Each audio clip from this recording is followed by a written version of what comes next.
and we can now see you with a very swish background. So I'm not going to sit here any longer. I'm going to get rid of myself and just hand over to you, Andrew, for our next presentation. Thank you very much. Okay, brilliant. Thank you. Yes, good morning, everybody, and thank you for having me here this morning. As Matthew mentioned, I'm from Lancaster University, so I'm actually a teaching fellow from Lancaster University. And what I'd like to do this morning is just share some of the tools and the techniques that I use for teaching some of my final year undergraduate students. They are accounting and finance students. There is, for financial accounting, there are elements of theory, but there's also quite a lot of technical elements where it's very important that students are able to replicate certain key techniques. And so what I'd like to do is I'll just share my screen with you, and then what I would like to do is just take you through some of the tools and techniques that I use, and perhaps offer some thoughts which potentially could also be quite useful in an online setting. So what I'll just talk through this morning is just about how I use a tablet device, and it can be any device, to try to change how I deliver lectures to students. And some of the outcomes that I've seen arising over the past 3 or 4 years where I've been using this particular method is changes in the level of engagement by students, levels of attendance by students within a number of my lectures and workshops, and also an increase in the participation that students have within my sessions. I think what we perhaps all face, and certainly I've faced in a number of different institutions, is as well as engagement and participation, is a potential reduction in attendance as well. But also, I think what this hopefully might also be useful for as well is linking in with some of the sessions that you'll hear this afternoon, that actually by using a tablet, using this particular screen, and I'll talk through this in just a second, using OneNote, you can actually facilitate a very interactive way of delivering online to students as well. Within financial accounting, historically we've used a combination of slides in PowerPoint plus a virtual whiteboard or some sort of projector. What this particular method allows you to do is integrate those two together by having both slides, other documents, plus writing as you would normally have done through a projector or a whiteboard into a single method that you can then use either in a lecture theatre workshop, or you can actually use online for delivery as well. And so I actually use a tablet device. This is the device that I use. It's actually a Lenovo. It's an IBM, it's a Lenovo Mix, and it's supplied with a stylus pen, and it is intended for you to use as effectively a touch screen and to write on this particular device. But this works equally well with any of the other kinds of devices. I've seen colleagues using the Microsoft versions, so the Surface Pro, colleagues using iPads and also Android devices as well. And what I combine that with is using Microsoft OneNote. And there are two versions. There's the 2016 version, which is the version that you can hopefully see on the screen. And there's also the latest version, which is available through Office 365. Both of them work in a very similar way. They are a digital notebook, so you may see colleagues turn up with tablets into meetings where they're writing directly onto their tablets. Some of those colleagues may well be using OneNote because it is effectively a digital notebook. But you can also use it to create text. You can use it to create, add pictures, tables, other drawings, etc. One of the other interesting tools you can use it for is you can actually record audio. So if you're thinking about maybe wanting to provide some verbal feedback to a student on a particular task, you could actually add some audio into OneNote, and you could share that back with the students. But one of the key things that I use OneNote for is to effectively provide me with an unlimited whiteboard. And this is particularly important if I'm thinking about teaching and delivering online, in that I no longer have access to that whiteboard in the lecture theatre or I don't have access to what would have been the overhead projector. And so what OneNote allows me to do is replicate that experience by providing me with an unlimited whiteboard. And the two versions are readily available. You can access these very easily. If you want to access the 2016 version, which is the version that I've got open, you can just install it from Microsoft if it's not already available on your device. Or if you've got access to Office 365, which most of us hopefully will do, you can access OneNote just directly as you would do any other application. So just as you would access Microsoft Word or Excel or PowerPoint.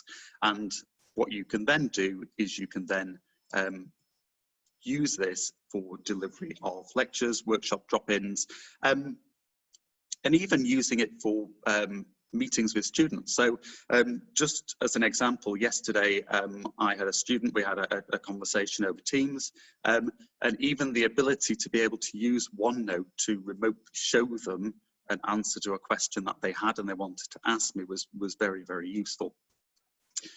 I find that OneNote is particularly useful where you bring your slides, or maybe it's a question that you want to go through in a workshop. It's particularly useful when you print your slides or your materials directly into OneNote.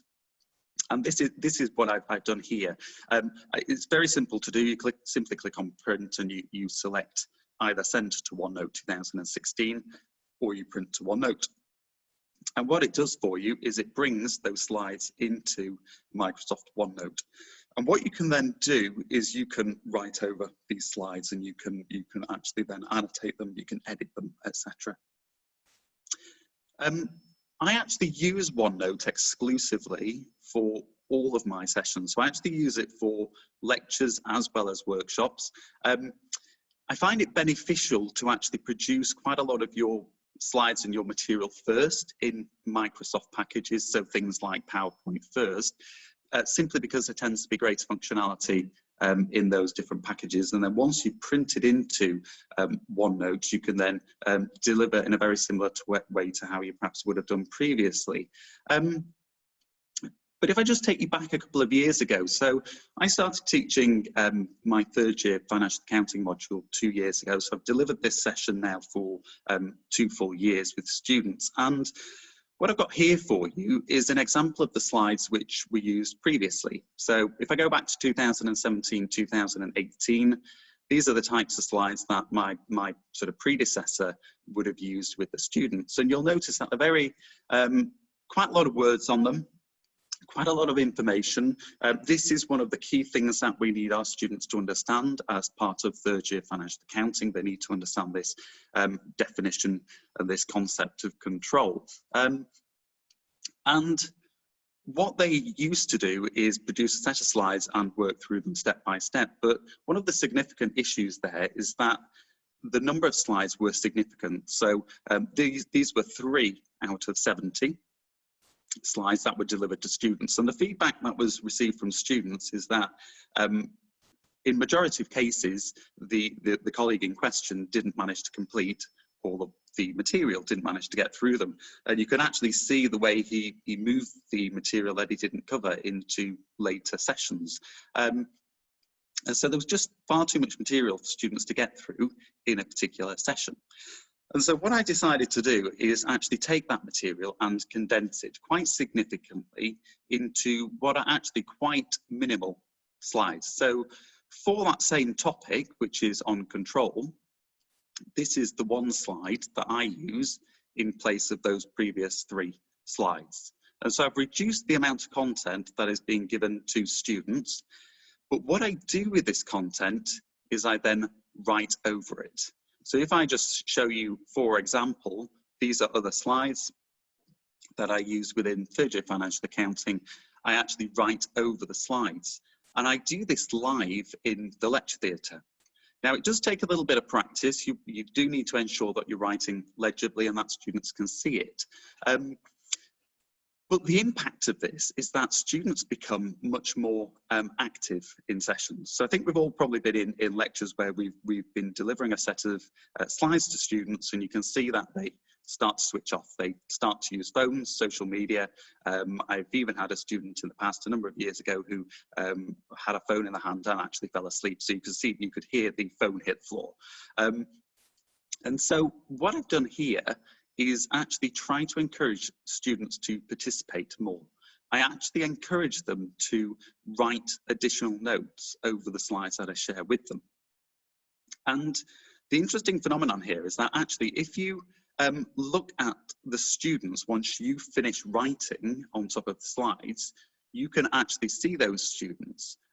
You can actually look up and you can see the heads, and a significant proportion, 80–90% of students, are actually writing along with you. So they are actually writing similar sorts of notes. Some of them use their own devices, laptops, those sorts of things, but they're writing along with you. Now, there's a couple of things that you do need to bear in mind if you're going to do this, in that the content, the amount of material that was on those previous 3 slides is still very relevant to students. So there's clearly a lot less information on the slides that I'm delivering for my students.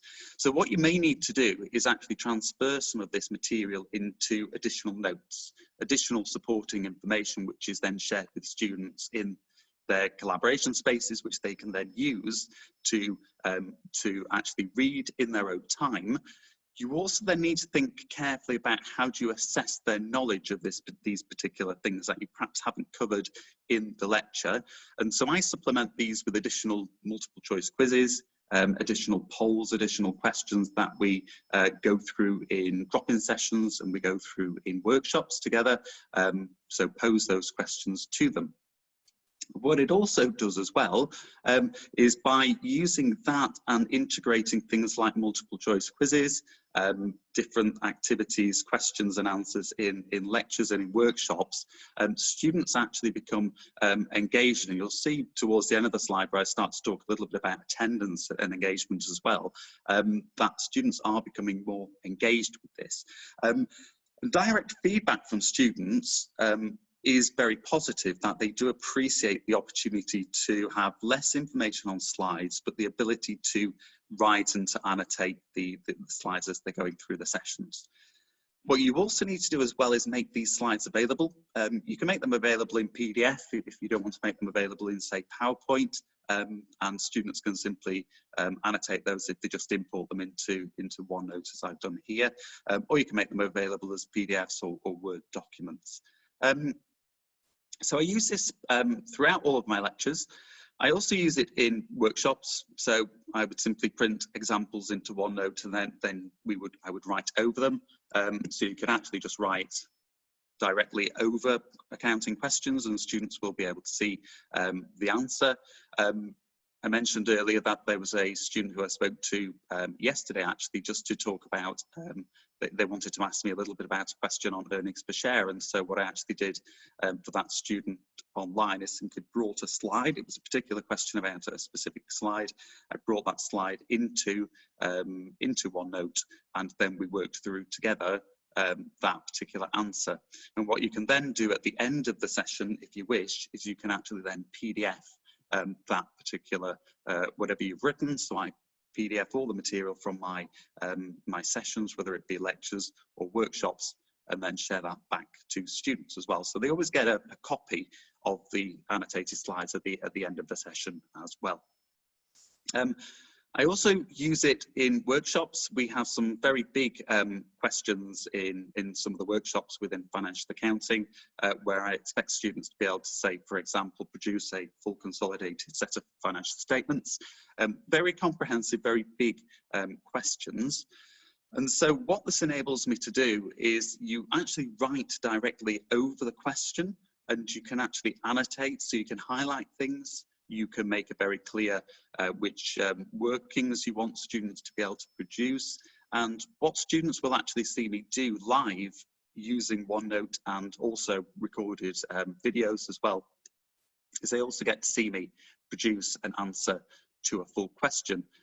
And you'll see how this works in terms of a sort of an infinite whiteboard, that you can actually produce quite a lot of workings that students might need for their exam and for their activities that they need to be able to produce for this particular module.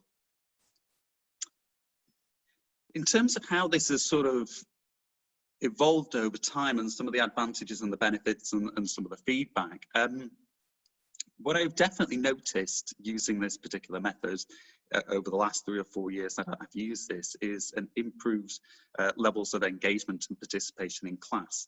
I'm also very conscious that simply copying what you're writing is effectively just surface learning rather than deep learning. So you do need to supplement that with a lot of additional, whether it be materials, multiple choice quizzes, polls and things, which I do use as well to ensure that students are actually learning to the depth of the knowledge they need. But certainly the main thing that happens in lectures and in workshops is there's a lot less disruption, there's a lot less talking, there's a lot less using social media, etc., mobile phones, because students are actually doing something. So it keeps them engaged, keeps them interested. Direct feedback through module evaluation questionnaires is very, very positive about the use of these slides. So there is a lot of feedback in there which students have written, saying how this has been very effective and has helped them. It has resulted in very good levels of attendance. We typically find attendance drops off towards the end of our 10 weeks sort of teaching term anyway. That's when majority of our tests are for a lot of our modules that we're delivering, but it's typically in the sort of starts off around the sort of 90–95% and continues at that sort of level until it drops off to about sort of 80% sort of towards the end of term, which is broadly what you would expect for a module of this sort of size. And the other key thing as well that I find is the feedback scores are incredibly high on this particular module. So looking back 2 years ago, which is where there was a previous lecturer, we use a 5-point scale for this particular for module evaluation, and the score was 4.31 for a previous lecturer. This is for the quality of the teaching, and it has actually jumped to 4.85. So over 90% of students are giving this particular question full marks, and this is a similar sort of thing that happens across the majority of the other questions as well in that particular module evaluation questionnaire that we asked them to complete. So feedback is excellent. Students really seem to enjoy the module, and the actual results are actually very good as well. So there has been an increase of about sort of 3 or 4% in the overall module average percentage mark and the average grade that students are achieving as well. Now, this isn't necessarily just down to the style of teaching. What I do supplement this particular module with is a variety of additional support and other things that you may need to consider. So at the top, you can see an example of a poll where I'm asking students to actually vote on what they would like me to cover in particular workshops. You can see examples of multiple choice quizzes, which I do each week online. We do questions in workshops live and in some lectures live as well. But what you also need to think about is your additional notes. So if you've got additional reading that you want students to do, then you can provide that to them. I always PDF the slides. They've always got a copy of my notes, and you do need to make sure that you're writing legibly. So you would want to practice this sort of technique before you actually use it. I actually record all of my lectures, and if we're doing drop-in sessions where we're doing a full example, I'll happily record that as well. And I actually upload all of these onto our Moodle site within about 24 hours from actually delivering the session. That doesn't seem to have any sort of detrimental impact on attendance, with attendance being incredibly high. But actually that then means that students can go and revisit the technique that they've seen on screen. And all of those other things are additional resources which students, again, through module evaluation questionnaire have commented on very favourably and very positively. Okay, so that's just a brief run through using Microsoft OneNote and how to potentially sort of change how you deliver lectures.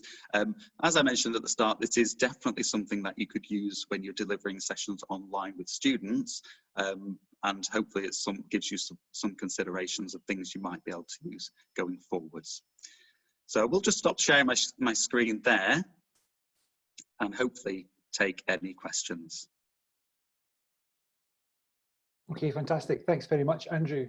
And it's a particularly relevant presentation to have had accepted into the Learning and Teaching Conference programme several months ago, before all of this became so much more prevalent for all of us these days. So it's been fortuitous. Yes, exactly. And thanks for agreeing to do this live with us. So we do have a good bunch of questions in the Q&A section. Can you see them there at your end, Andrew? I can, yes, thank you. Okay. I'll let you have a read through those, and you can just pick one and go with it. Yeah. Okay. So I think the first question was from Susan. So thank you for your question. The question is, you were thinking about retention on the course. So attendance in particular is absolutely fine on this particular module. So it's a final year module for third year undergraduate students. But sort of attendance at the sessions are actually very good. The level of engagement is very good, the participation is very good, and I think actually the students do comment very favourably on the use of the slides and the use of the additional notes that they get afterwards. So yeah, absolutely, it seems to be viewed very, very favourably on the course, yeah. Second question that I've been asked is about how do students, hopefully you can see this question, how do students engage with the content? So how do they write over notes live if they don't have access to a tablet themselves? Yeah, excellent question. So students use a variety of tools. I always release the material in advance. Personally, I don't mind if it's in PowerPoint or Word format, so I let students have access to any format, and a lot of students print them off, so they print off the slides. A lot of students in PowerPoint actually use the notes underneath each slide, and they actually write answers, their sort of additional notes underneath their own version of PowerPoint, and then they save it. What I do sometimes do in some of the workshops, if there's particularly big and complex questions, what I do is actually print off some of the questions if I want to go through a particular complex area. So I'll print a section off, and then they have a paper copy in front of them. So use a variety of different tools to enable them to access that material and to be able to write for it themselves. Yep, but excellent question, thank you.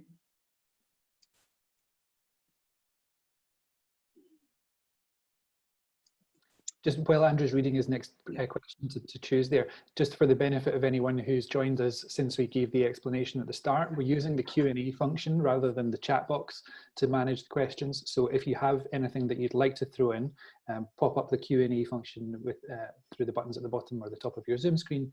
And also that's where you can keep track of all of the questions that have been answered so far. If you just scroll to the bottom, you'll see the most recent ones. Okay. Over to you again, Andrew. Yep, okay, absolutely. So next question was around what sort of tablets can capture writing very well, except iPads. Yeah, very good question. And I think one thing I didn't actually mention at the very start of this session is that this is this device that I use, this is my desktop device, so I don't actually have another computer. I don't have a laptop. This is the only device that I have. And this is a university provided device. When I've spoken to people at Lancaster University, as we go through like technology replacement processes, colleagues can actually request a tablet instead of laptop. So I suppose it depends what particular tablet is supported by your institution. This is a Lenovo Mix, it's an IBM machine, and this is supported by Lancaster University, but we also support the Surface Pro, which is that's the Microsoft version. You can use an Android device, so say a Samsung Galaxy, you can use an iPad, you can use any of the different types of devices, and they can all capture it in a very similar way. I've used Surface Pro before, that worked in exactly the same way, very, very similar. So hopefully that answers that question.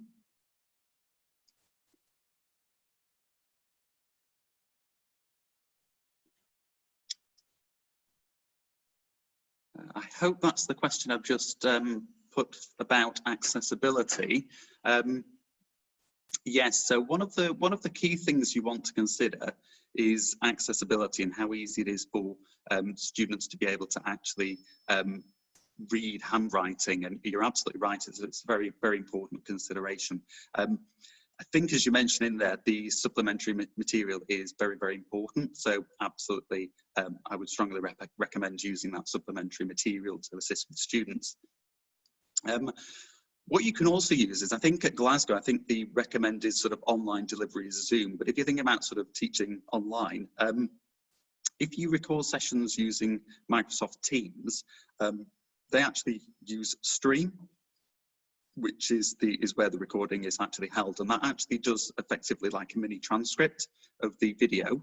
And so what that means is that students can go in and actually read back over what you've talked about. That's an important part as well. And also make sure that when you're doing slides, that you do upload a copy of the slides with things like alt text, etc., just so that you've got a complete package for students. I think we've probably got time for maybe one more question in there, Andrew. Yep, okay. And this is perhaps a slightly more technical question, which is about how do you connect the tablet device to a projector in a lab or a theatre. Yeah, absolutely, very good question. Most of our lecture theatres have effectively different ports that you can connect into. So say you've got a laptop or a different type of device that you can actually plug into. This particular device, and I think the previous devices that I've used, actually use a VGA connector. So what you actually do is you get a small connector. This was available actually through our IT team. They will be able to hopefully provide, or at least let you know where to get them from, and we actually just literally, I connect that into the VGA connector on my tablet and then connect that into the connections within the lecture theatre, and then we can move between either the desktop, or you can actually select to actually project using some other device. Okay, so hopefully that's answered most of the questions. I've seen there are a few which are still open, and I'll happily answer those and send responses later, but I think that's probably be done for now, I think, isn't it, Scott? We are, if we want to pull off a unicorn type situation, the one-off miracle, and stay on track, then I suppose we should end here. But yep. I think if we leave you as a panelist at the moment, but if you turn off your webcam and audio, you'll still be able to get access to all of these questions, Andrew. So if you see any in there that you want to type answers to, maybe you can do that in the background while the next presentation is happening. As someone in the institution here, I just thought a couple of points I could pick up on there that you mentioned in your presentation and in your question and answer section. I could maybe also point out some more resources for here at Glasgow. From the back of is the laptop loan scheme that we have going on here. So obviously this is laptops rather than tablets, but one of the questions was about how people without their own devices can interact. So the laptop loan is something that maybe students will know about if you haven't heard about already, where they can basically, by using their card like a library card in the library, take a laptop out of a locker and bring it back later. And also you had mentioned that Zoom might be the recommended piece of software for the university here. If you haven't already seen it, if you go to gla.ac.uk/anywhere, then you will find the university's recommendations on basically everything to do with dealing with the current situation of moving online. And what it says is that while Zoom is recommended, if you have another technology in place, absolutely go for it. It's not to say that you must use Zoom. I think it's just the IT people trying to make their lives a little bit easier. But that was a really fantastic presentation. And I think it's opened a lot of people's eyes, mine included, into what they might be able to do to up their game when it comes to interaction with students online. So thank you very much. I know you've turned your webcam off, but I can see that you are still there with us. So thanks again. And thanks on behalf of the 90 attendees who are in the room. I know that being in attendee mode, you can't see who else is there, but we do have a good strong following. So thank you all for joining us again this morning.